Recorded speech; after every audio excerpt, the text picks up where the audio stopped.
Miss Anna Bjurstam, Pioneer of Wellness and Pioneer Six Senses and founder of We Social. Back on stage, Anna, sorry for that. Mr. Cedric Betis, who is working as advisor to Dubai government entities and member of the Dubai Future Council on Health and Wellbeing. Wow, Mr. Cedric Betis, please join us on the stage. Thank you. You can sit wherever you like. Miss Anna will sit next to you or on the other side, wherever you want. Yes, for a change. Thank you for coming. So I hope you heard well what I read, right? So you have pioneers of wellness. You have an advisor to Dubai government. Then we have Mr. Jean-Guy de Gabriac, who is our founder, I would say, of this conference and the #1 person in the World Spa and Wellness Convention. Thank you, Mr. Jean-Guy. Please, big applause. So just 3 of them. I don't know if the money in this world can pay your advice. There is no money that can pay your advice. I'm not sure. Try with a meal. Okay. So you have an amazing chance to ask questions. And of course, Mr. Michael Pugliese, CEO of Circadia by Pugliese, all the way from USA. Yes. So about science, about product, how to create a scientifically proven product. We will have to squeeze in, yes. Mr. Christian Kiefer, CEO and founder of Spa Wellness Project Management. Always love to have you on stage, Christian, like everybody else. And last but not least, Miss Lauren Ahearn, Cosmedix brand vice president. Welcome, welcome everyone. So I will humbly say that I will go down from this stage because with such amazing speakers, the only thing that I need is to be in the audience.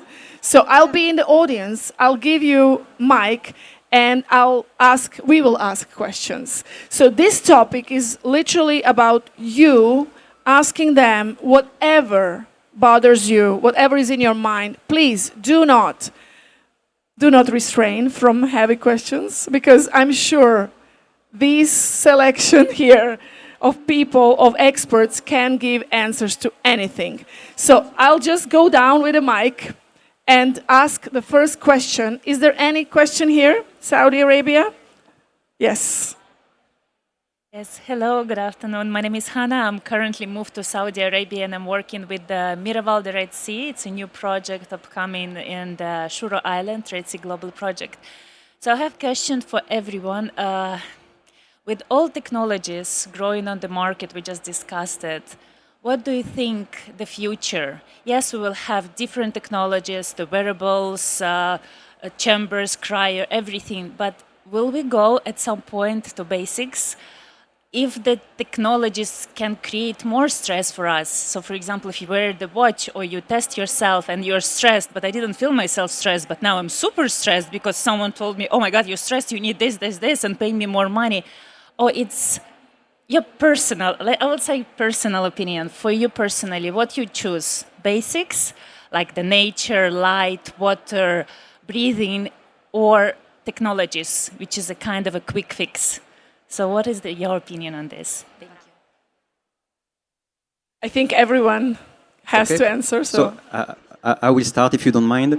I think, look, AI, digitalization, robotic have disrupted almost every industry in every continent. And obviously the wellness industry hasn't been immune to that, but we can decide the future that we want. And this is the questions. And in our world, in our industry, either we want to move towards the high-tech directions, but we can also choose to go back to the more nature-based solutions or an hybrid one.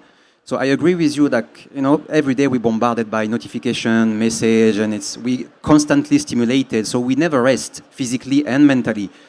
But it doesn't have to be like that. We have a choice. So ultimately, based on your project and your businesses, you can decide what should be your proposition, where do you want to operate, in which space do you want to be. but then be really focused on the specific aspects. So if you want to become a cutting-edge solution or spas, well, you better heavily invest in those solutions and be known to be the best in the specific fields. Or if you want to become a nature-based solutions and going back to something a bit much more holistic, getting back to the nature, well, your proposition also will have to support this direction that you're taking. So ultimately, there is not, I believe, not right or wrong solution. It's all about your concept, your propositions, your values, and in which space you would like to operate and to be known for. I mean, I think for me personally, I do wearables 1 month in the spring, 1 month in the autumn, where I do a lot of testing. I do my blood, I do anything else. If I'm in menopause, so I do Dutch tests, etc. But then I don't do them because you lose touch with yourself. If you have to ask a ring how I slept tonight, instead of actually feeling that I slept good or bad, I'm feeling like this, then we get out of touch. I think we're going to see, and the Global Wellness Institute had a trend of more analog treatments this year. And I also see that people are asking for digital detox. It's too much. And the research are showing it's really bad for us. So we need to be more disciplined. And I think we're going to see more discipline in the future. When it comes to using technology in the spa, I think Sami said it before, a lot of the technology we're using is to mimic nature because we're not in nature. We're spending 90% of our time indoors in a city. Then I use red light and cryo and all the other technologies, and it's counterproductive, but it helps us to connect more with nature. But if I'm in nature, if I'm in a country house or I'm in a beautiful resort, I would not use technology because we have the best technology in the world is actually our Mother Earth, and that's where we can get real healing. Nothing can be like a sunrise with red light compared to a treatment bed with red light. So I think we're going to have to see in the future, in my view, and in my personal, is more discipline with technology and also knowing when to use them and when not to use them. And digital detox is a big thing for us at Six Senses this year. And we're seeing our GMs, our customers are wanting to go on a tour without any phone, without anything, and with a map in their hand. And that's a discovery, and it's interesting, and it spikes their curiosity. So we're definitely seeing a shift. And I think it's all about discipline and balance and when to do what. And that's why I'm not wearing any wearable now, because I don't need them, because I'm trying to listen to my body, and that's more important. Michael, you want to go? Yeah, so I think it's a fantastic question. And I think in particular with what Cedric mentioned, the adoption of AI into all elements of the industry. We manufacture skincare products, so we're educating, we're selling, we're marketing. So we're recommending to all of our partners to really lean into the technology part of things. But at the same time, this is and always has been a touch business in so many ways. So it's walking that fine line of making sure you can embrace the technology, how we can adapt to some of the newer things that we have to make our lives, our jobs a little bit easier. I mean, even things like ChatGPT. I was having a conversation last night. It's like we're taking so much of the things that keep us mentally focused and sharp and passing that on to, this artificial intelligence, these bots. So how do we make sure that we're still maintaining that focus without relegating too much of what makes us unique and special? So really, really fantastic question. I mean, great take from the other panelists so far. Yeah, I definitely would second that. I think that, we are making a lot of decisions nowadays with our brains that we didn't have to make 500 years ago, right? So a good friend of mine, Cory Block, he's a neuroscientist, actually, he's saying that nowadays 6,000 decisions are made daily. And you need to imagine the load that we have on our daily capacity. And I think, the forest bathing, ikigai, anything that you need to know to connect with nature or have to do, to find your inner peace, you have to make use of that nowadays. There's too much technology, too much overload, and there's actually two extremes. Everything is getting higher and higher in terms of the technology, but we also see a decentralization where people moving out of the cities into back to nature kind of environments, right? So I think we see these two shifts, and these extremes, they work with each other. So that's a very important factor. So thank you very much for your question. Very good. I agree. Fantastic question. And one example I want to share is in the US with Cosmedix, the majority of our customers are independent estheticians. And when I talk to them, what I hear most about what makes them most successful to retain clients, attract new clients, retail successfully, it's their relationship and it's their ability to connect one-on-one, to talk about things outside of the professional scope, become friends, and really engage with customers. So I think there's absolutely a place and a need, and it is critical to stay at the cutting edge of technology, but also what really makes businesses thrive is the ability to connect with people and to build that relationship. And I think having that at the core is something that I know a lot of our customers lean into. Did you say you are with Miraval?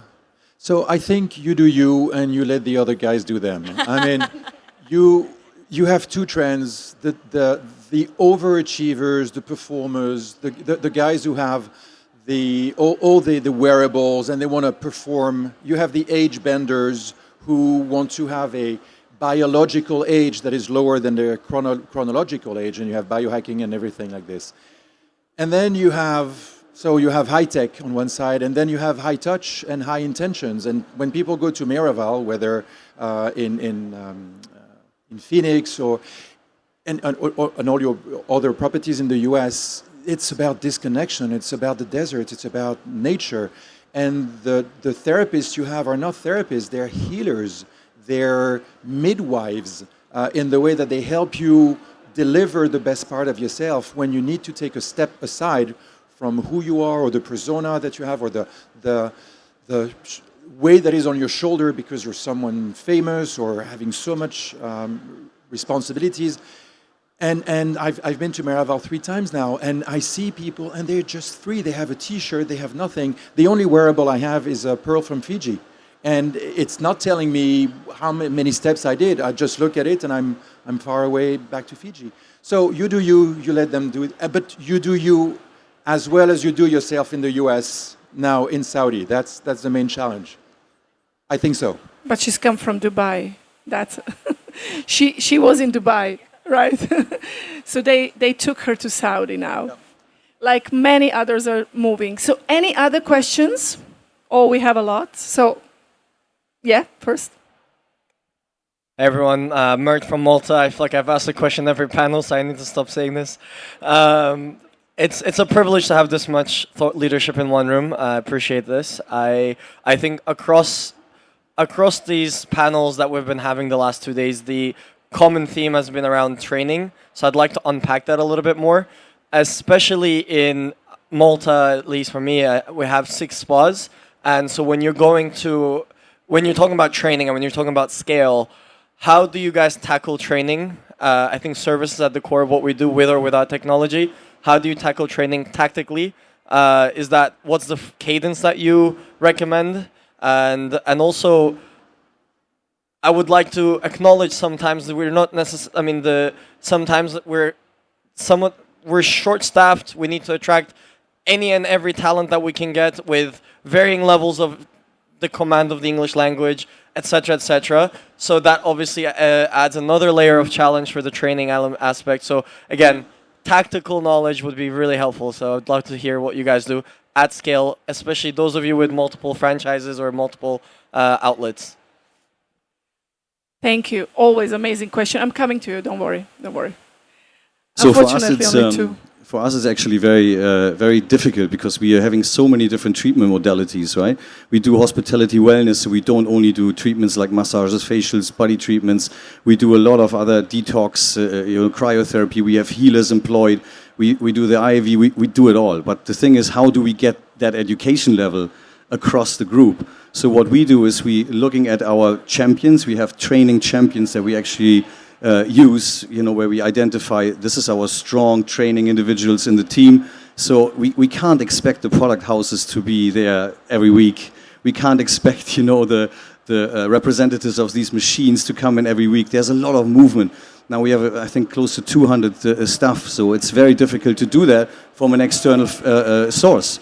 So we are hiring very, very good head therapists, very good training, capacities that can do that, that can cater within our own ranks. And we continuously make sure that they're available to train the team. So this is, for us, the ideal scenario. So we don't have to always rely on external parties to do the trainings. I would say it depends on what you have, what the conditions are. If I look at one line of business that we have cruise ships. We're operating 13 cruise ships. It's our own spas. We have, I don't know how many hundreds of staff with Raison d'Etre, and they work 72 hours weeks. So there's not a lot of time for training. So a lot of it is done online before they come on board or on their off days, and there's certain criteria. So I think it depends. So a lot of it, and we see that online training actually really, really works. I would say in another way, what we do with Six Senses, for instance, is that we actually put into the agreement how many hours of training and how many days, both with the staff but also with the owner. So they have to commit to minimum, for instance, if I look at massage training, 20 days per year where our therapists are out of, or we do them in 2 groups, of course. So that's another thing, because that will be an extra cost. And then you have head trainers, and we monitor the training as well. So we have certain goals and criteria that we want every staff member to know. And then we make sure that that is monitored and marked when they've done the training. So they have a goal in their job descriptions, in their bonus, everything. So everything is connected so that they have an incentive themselves to do the training and not only doing treatments where they get commission. So it depends on the circumstances, because cruise ships, what your therapist occupancy. Obviously in Asia, we have a lot lower therapist occupancy, which means that we have a lot more time for training. In Europe, we don't. Malta, I would say, in the middle. So it depends on the circumstances, but it's utilizing and creating the circumstances with contracts and online training, and then the systems where they are motivated and followed up to make sure that they actually do all the criteria of training every year or every month, depending on what goals you put up. And that works really well. You can do it with systems, or you can do it with an Excel, where you just kind of put them up. So those are the hands-on ways that we make sure. And we're still needing to do a lot better all the time, but that's just a couple of examples. Go ahead. Yeah. So from a brand perspective, I mean, obviously, it's training is one of the most important activities. It's also one of the most costly activities that we have to engage in, but it's absolutely critical to the success for the partner. So a few years ago, we launched our online university, right? So it's a collection of all the courses that we offer, whether it's product-driven courses, things that are for skin physiology or ingredient technology, whatever it is. And it was wildly successful. It was kind of born out of necessity from the COVID days when we knew that no one wanted in-person training. So we were doing a lot of Zoom trainings, and then we thought, okay, well, we have this portfolio of education, and we've got to do something with it. So we put it online, had tons of our therapists start signing up, and then we thought, well, now that there's a hybrid of in-person and digital training that's required, what if we reshot all this in a studio? So it really kind of took things to the next level for us there. I'll say we also, at the same time, recognize that there will be the need for in-person training coming. So we started to assemble a team of education ambassadors. So we started there, and I'll say that at one point before COVID, we had sales reps running around trying to do the trainings, and it just wasn't a successful model. So really allowing sales and marketing to be sales and marketing, and that let education be truly education, and build this incredible team of ambassadors all around the States, and now we have them globally as well, has been fantastic. So we can strategically place those ambassadors in these regions, in these areas.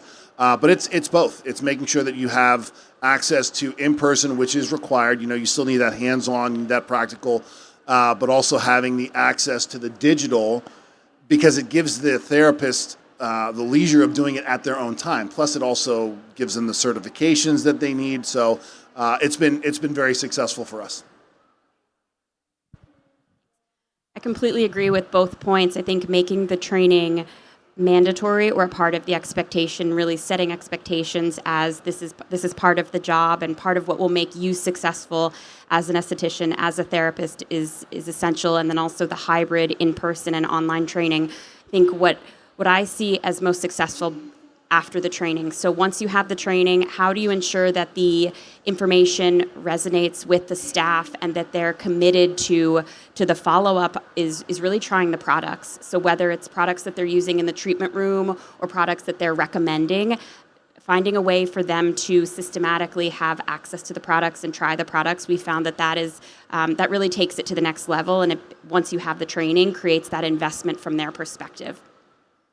I agree with that. Getting people in one room, a training room is one thing for how many hours or days. Getting them to buy in to the training, the material, not just to like it, but to love it, it's another thing. Training humans is not about filling up vases. It's about lighting fires in their eyes and their hearts so that when they leave the training, they say, I love this. I really love this. I want to try it. I want to implement it right away. So one of the key things for you with 6 properties and wanting to attract talent in Malta, but also to be an employer of choice, make sure you have an exciting education program that is not just a few days per year when the vendor comes in, 2 days and that's it. But you have an internal trainer, like a train-the-trainer or a supervisor that is completely pumped. And if you have turnover, that person stays. And if you want to attract people, then you say, these are the times in the year when we have the training. Follow and you'll continue to grow with us.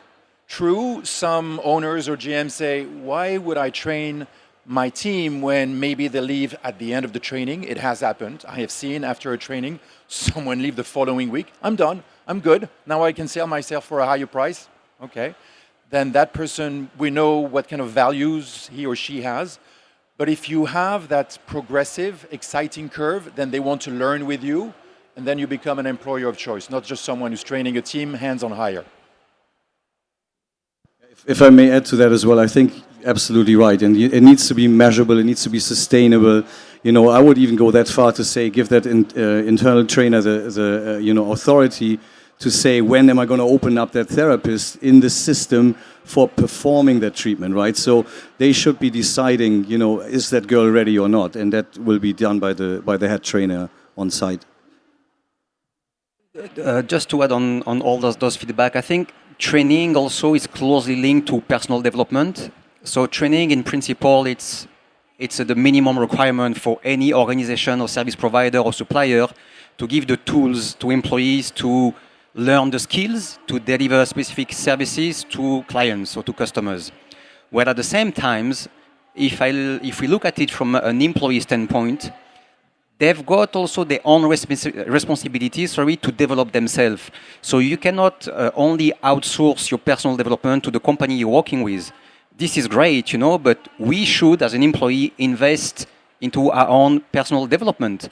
Ultimately, I strongly believe that we need to stand out. We cannot be just another brick in the world.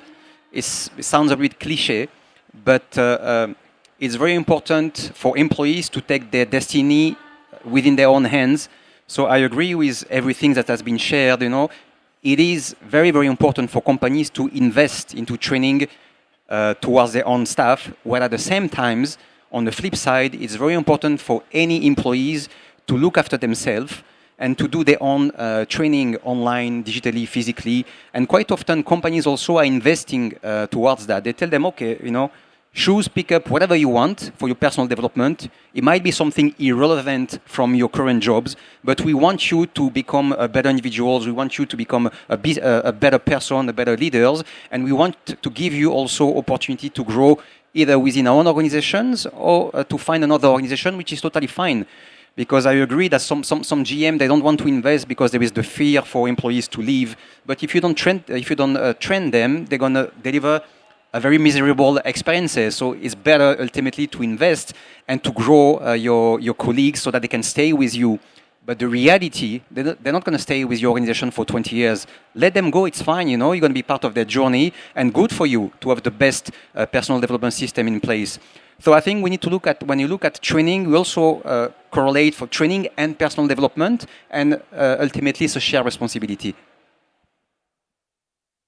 And if you don't train them or train them poorly, they leave anyway. So might as well keep them and help them grow. And there is no phenomenal guest experience if there is not true, authentic team experience. If it's just great words on a brochure, okay, but they will not be part of it. If you include them as co-creators of a signature experience, they will perform. Next question. Hi, my name's Aiden. I'm part owner of a salon in Kuwait. It's a very high-end salon. My question is more on personalization and how can you personalize the services for your clients? 'Cause I've heard a lot of everyone mentioning personalization, but it's disguised really as it's upselling disguised as personalization. But personalization, so in Kuwait, the clients don't take pictures of themselves because the majority of them wear hijabs and other things, so they don't post pictures of how their hair looks or how their face looks after a service because they just can't. So something we did was we got a small chalkboard that has the client's name, so it says welcome, their name, and the person that's doing their service and what they've booked in for, and it says have a great day. For me, that is personalization, and majority of our clients, they will take a picture of that and post it on their Instagram. How can I personalize services to a client where I'm not trying to upsell them a service, but to make them feel as if the service is more personalized and the experience is more personalized?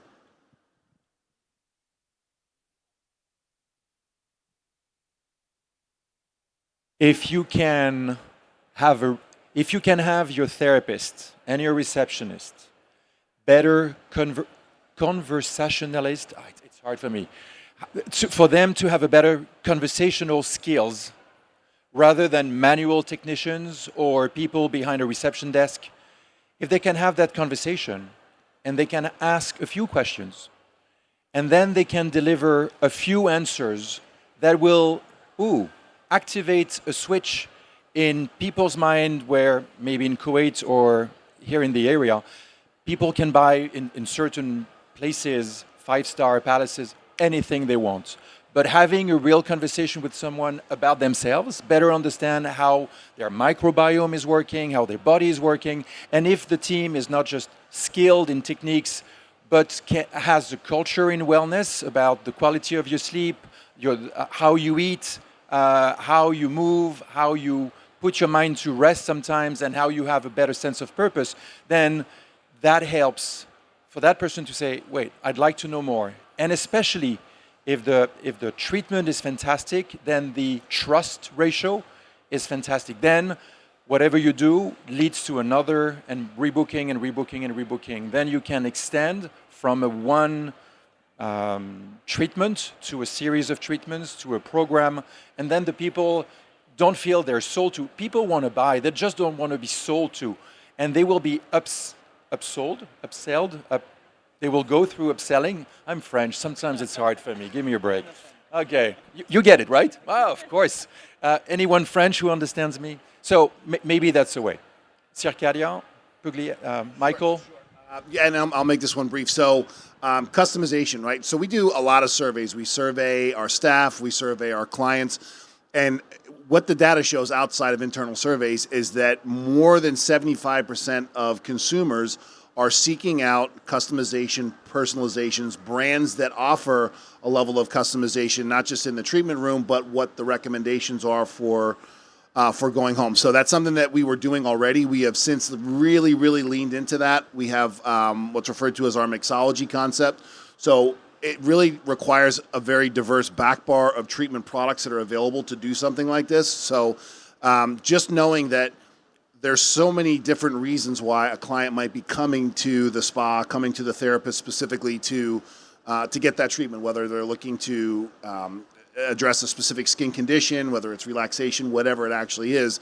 But it's the personalization aspect that it seems that every consumer is looking for. So if you have either brands or options or programs that you can work with, that you can implement into the spa, I think you'd be extremely successful.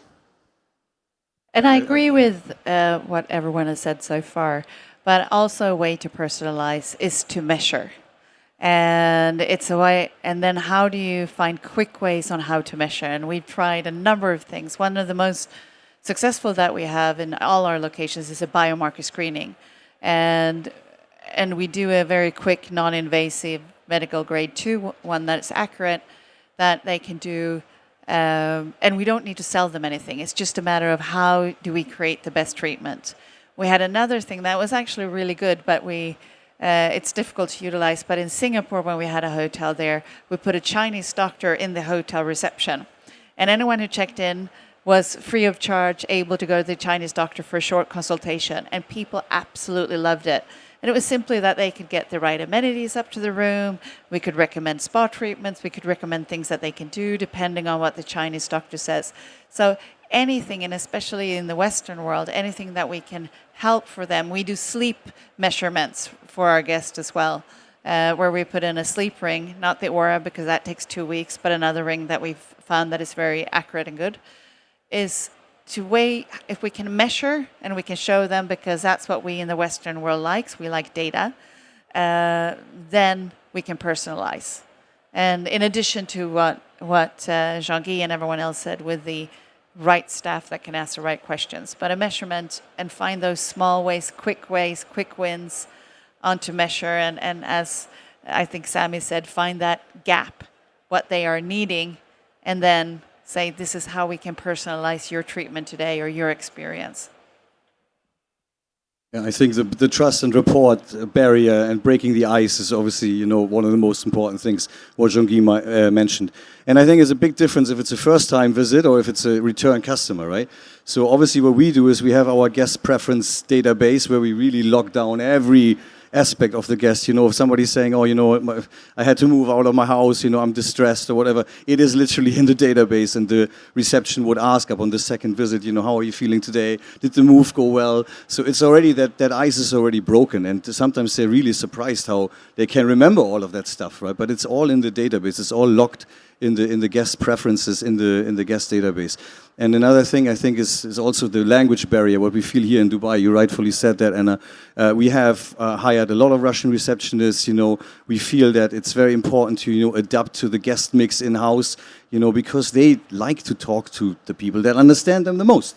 So it's clear that will that break the ice as well, and they start to open up a lot more. So you have again more data for your preference database. But I think, that when it later on comes to the return visits, it's really important to address that and continuously remind the staff of the fact that you are not having a dollar sign that is lying on the bed. You have a person there that you need to really, build trust and rapport with and make them feel that personalization is really happening. Because just having it on the computer screen doesn't do anything, right? They need to put it into action. So my advice to you would be train your receptionists on how to use these preference databases correctly. And then for the first visit, there needs to be a thorough consultation. And the time needs to be spent. I know that therapists, they always love to rush through it. They want to get to their service, and they want to get to the end result of finally being able to recommend a product or rebook or whatever.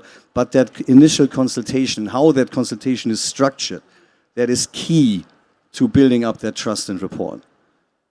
And I'll add one thing to build on what Michael said about the customization opportunities in the treatment room. I think it can be a fully customized protocol where every single step is unique to that particular client, or it could be changing one step in the treatment. So based on the consultation, you change the serum or you change the mask. So I think there are different levels of customization depending on the time you have allocated and really what type of service you're looking to offer.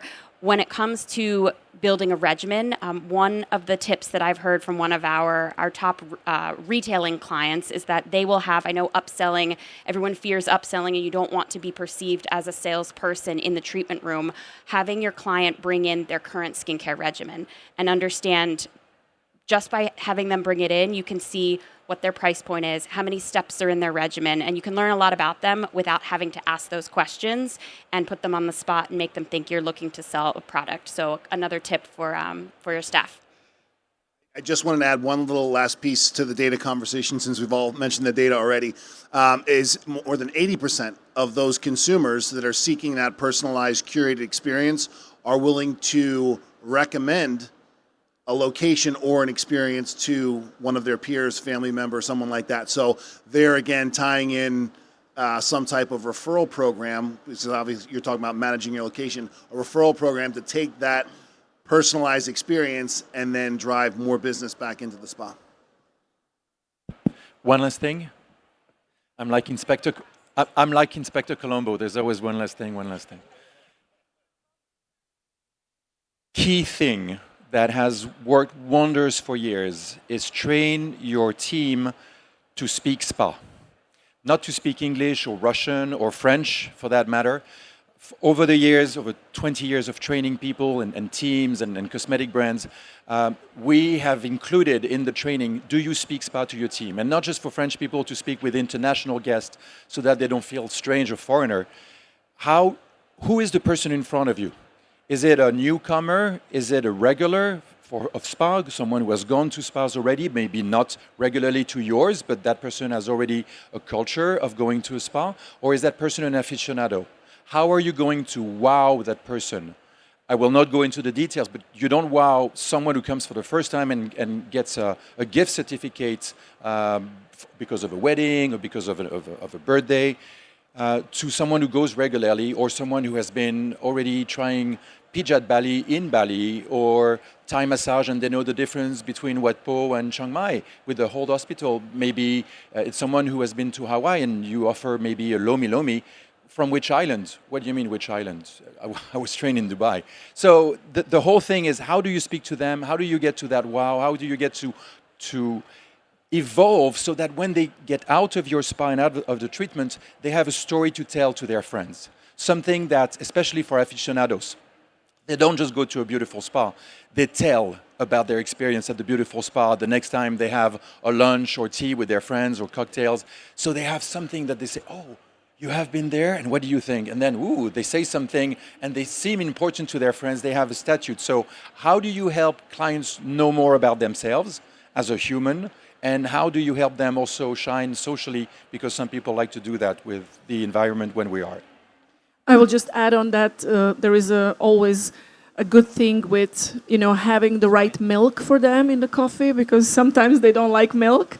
So if you write that down, then, almond, coconut, etc. And Mirth has something to add.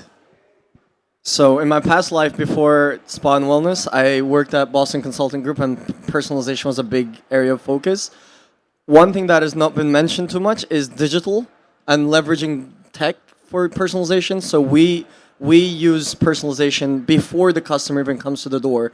So when they come, we'd run targeted ads, which obviously no-brainer. But then when you come on my website, depending on which pages you browse, the archetype of someone that goes to look for my facials is entirely different to someone who's looking at massages, and is entirely different for who's looking at my medical aesthetics. So based on that, we send personalized chain of emails, including the welcome emails and all those things that are personalized based on their treatment of interest.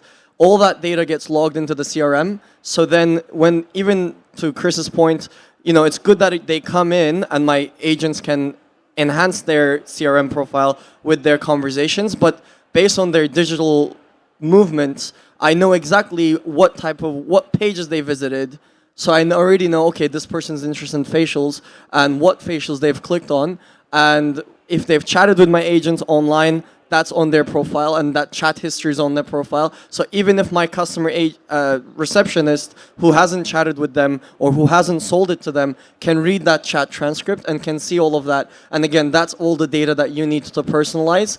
And then all of the welcome flows, the email flows, the retargeting campaigns that we run are all you leveraging that same database. So with pixels on your website, you can easily do this. And I think like the digital part of the personalization is really an untapped opportunity that most wellness companies are not doing, honestly. Thank you for that. To add to AI that we had yesterday, right? Now we have another question from Mrs. Sami Rarieni. So, totally something different. Anna, you mentioned the word measurement. I love that word because it's difficult to measure also for you, skin, whether hydration or couperose, whatever. How do you handle the results? Because if you bring some measurement instruments to show someone, obviously, if what he came for works, it can be counterproductive. Have you had this situation, or do you really use all the parameters, or you skip the ones where you think it can be counterproductive? He comes to you for, let's say, brain entrainment and then to go out zen, and suddenly he's hyper because he's in gamma wave. Something must have happened. It's normal. We are humans. We are not robots. So, and also for you, the same question. When you make skin analysis, it's measurement to show the before and after. We all know there's a lot of BS as well, because when you put a cream and you measure before and after hydration, we know what happens. I don't have to tell everyone. So it's very interesting to know in the wellness industry how you use this measurement, taking account about this, what I mentioned, and you as well. I mean, how we work with it and what we did when we introduced, I think 7-8 years ago, our biomarker screening, is that we then had to change the staff that we had from more expert staff that can actually feed it back in a manner that the person can respond to. So I think we've since then done that change, and we now have 2 to 3 in a normal, if it's just a normal spa, nothing with wellness programs, etc., not too advanced semi-medical, etc., because it depends on where you're at. We have 2 to 3 people who have about a 5-year education in something. It could be a naturopath, Chinese medicine, Ayurveda, exercise physiology. So we have someone that can feed it back and have that level of understanding, and also understands cognitively what can you say and what can't you. When we've done DNA testing, we've just chosen to not test quite a few of the parameters because we do not want to be the one that break them. If there is anything that is disease, and it has happened where we've actually said to people that you probably need to go and see a doctor, but it's only when it's very urgent. Otherwise, we don't go into that because that's not what we're about, and that could also be a liability. But I think the main thing is, you choose what you measure, and then you have qualified people that can create trust. Because if you have someone who can hardly speak your language and is not very well educated, it's just like, then you actually have a worse experience than if you wouldn't have had that testing. So that's another thing that is but that's how we dealt with it. But it took us several years to have everyone agree, because if you want someone higher qualified to do this, that costs more money. Now, by having them, we make a lot more money because they recommend things and they get the trust, and people actually buy more. But on the other hand, you have to get that initial kind of step from the owner and from the budget to say, we want to pay one person 3 times what we pay a therapist. It's not the easiest, but once you've done it and you can showcase the return on investment that you actually get, then it's a pretty easy sell. So we started with 1, and now we have probably 3 in every location, because it helps our KPIs a lot, but also the guest experience and the personalization. I would say it really depends on the persona that the brand, and I think it's a brand identity thing for a lot of product lines. I mean, we're a couple product brands up here, but there's thousands to choose from out there. So are you targeting, a more clinical setting where clients are coming in for treatment of, subtype 2 papulopustular rosacea, or are we more in a relaxed resort destination spa setting, or do we have a client that's visiting the day spa or a single esthetician operator where the esthetician is going to do the waxing as well as the facial, and also going to be their therapist and listen to all the problems that they're having with the significant other, whatever it is.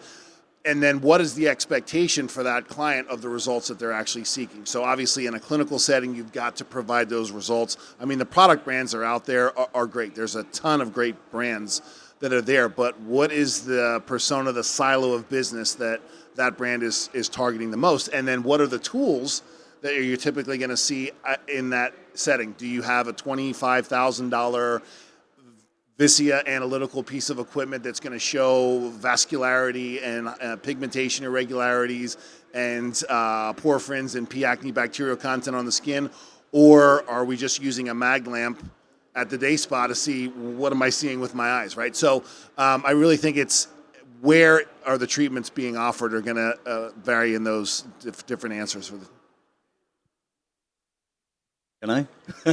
I mean, at the end of the day, you shouldn't lie, right? That's the number one priority. And I think you need to be transparent. If people are coming to you for a 4D skin scan before a facial, you should tell them, you know, how the situation really looks like. Otherwise, they will walk out. I personally wouldn't want it to be done to me. I think withholding information is also some form of distrust and distruth.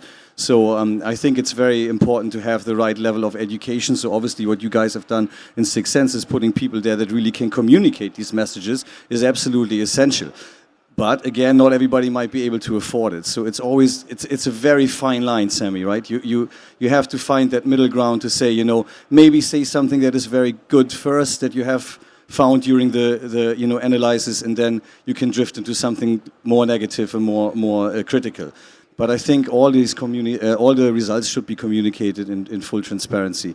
And then, you know, you should act upon it.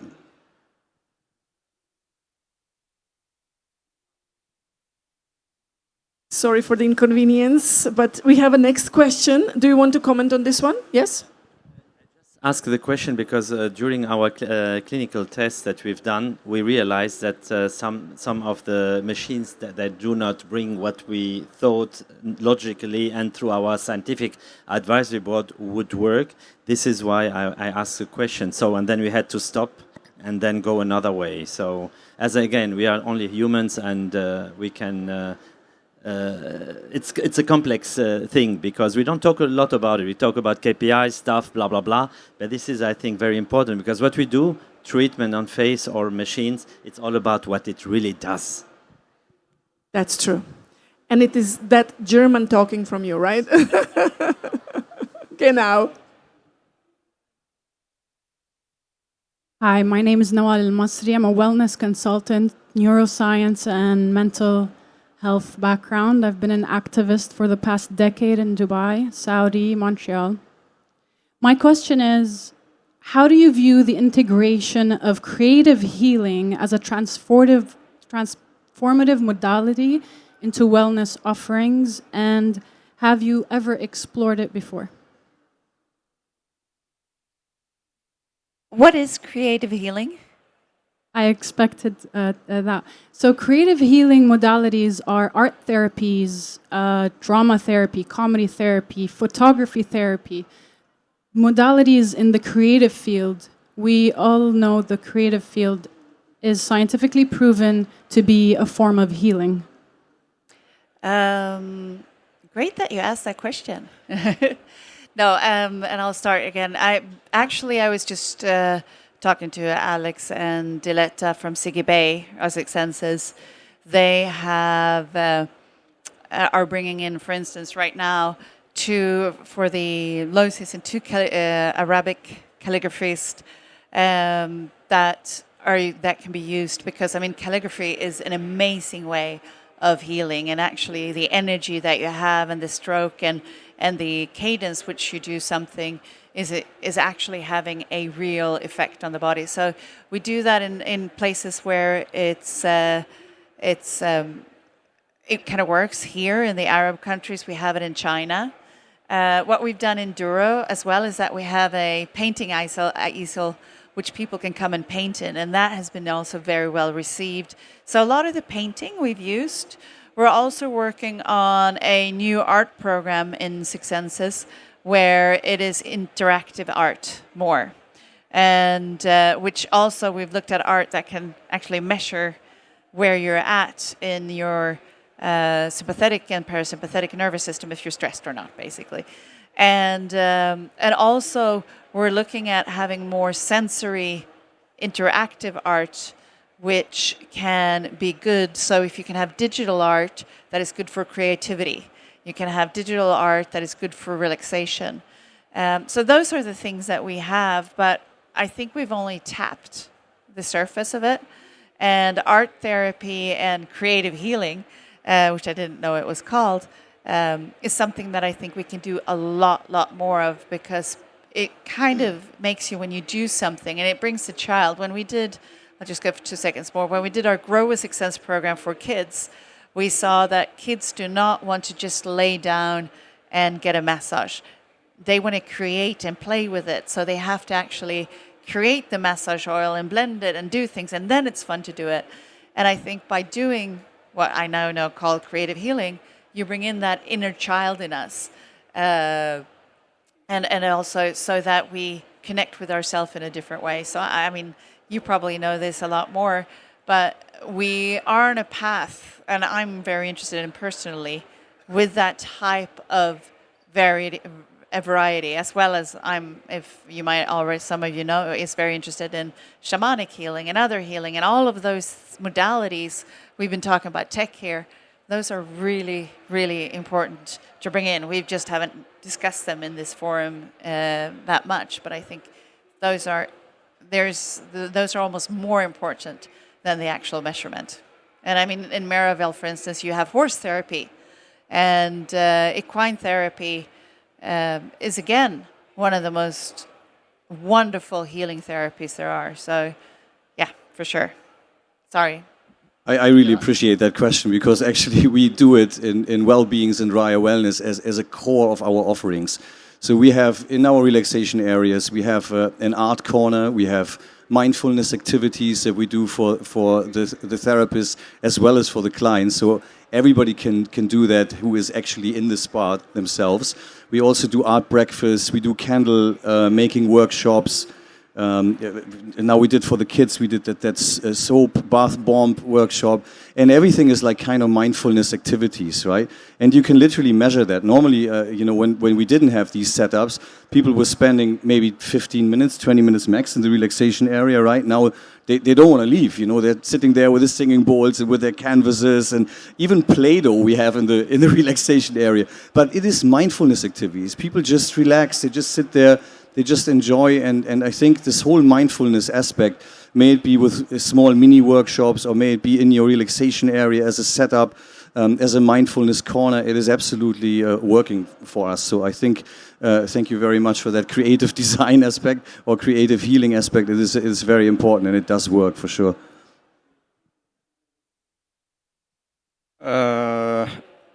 I've got a slightly different view. I understand it works very well, and there is some demand for that. And actually, it works very well in the corporate wellness world, where there is a lot of activity, puzzles, pending, photography, and so on and so on. And I had a brief discussion with Sami, actually, about our industry and how sometimes our industry can be very, very fluffy. And we try to throw so many things within the industry that it's a bit lost in translations, without real substance or without real, data that can validate the real efficiency of so many things. And I would be a little bit careful about, developing the latest, trends about, funky, fancy program, product and services. It might work well, but at the same time, the perceptions, I'm not saying it's not working, I'm saying the perception from guests and members sometimes can be a little bit confusing. Why in these spas, those guys are painting, It could work, but then if you mix that with some cutting edge, technology, your message is a bit kind of, vague and you might confuse your audience. So there is some right or wrong, but we will have to be very, very careful. We've been fighting in our industry to make sure that we're not seen as a fluffy industry, and that our industry is actually validated, and that we're making an impact, and we're trying to really support the health and well-being of people. I understand that art therapy works very well, but what I'm just trying to say is that I would be very, very careful on how we're going to promote and utilize that and showcase it in specific setup. I really respect your point of view, and I believe that, yes, it could be contradictory, but at the end of the day, all of the technologies that you're speaking about is a mimic of nature. It is a mimic of your internal flow. And what creativity does for you, and that painting stroke that you're talking about, it takes you back to your innate flow, to what you're actually going to the spa to do. Why you're paying 6 senses, the amount you're paying, is to go back to clarity. And that is what the technology is doing. But the simplest way to do it is go back to the flow, which is creative healing modalities. And I know it might sound very contradictory and fluffy in terms of calling it creative healing modalities, but that is the truth. I mean, all of the technology is being done to mimic exactly the flow and the internal flow and our state of clarity. And all of this is happening is because we want to go back to our present moment, and we can't because technology is here. So I do respect it 100%, and I truly agree with you that we need to be very conscious about and aware about how we are marketing it to not contradict and confuse the consumer. Thank you. Can I add one comment to that? So I think that's a perfect example based on what you're saying about the needing to build and wanting to build the credibility of the industry and not have the perception of it being fluffy. I think that's where marketing and education come in, and it's critical. So if the concept is creative therapy and creative healing, how are you positioning that to your clients, to your consumers, and convincing them that is, I thought you said it beautifully, if you're mimicking what's going on in nature, but that isn't necessarily going to be their first intuition and their first thoughts. So it's educating and marketing to build the credibility.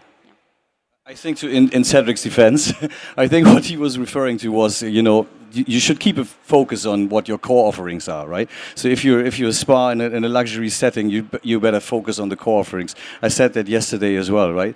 But if you are a medical center now offering art therapy, then it's a little, it dissolves. That's what he was mentioning. And then again, the industry is, getting that, hoo-ha, airy-fairy kind of look.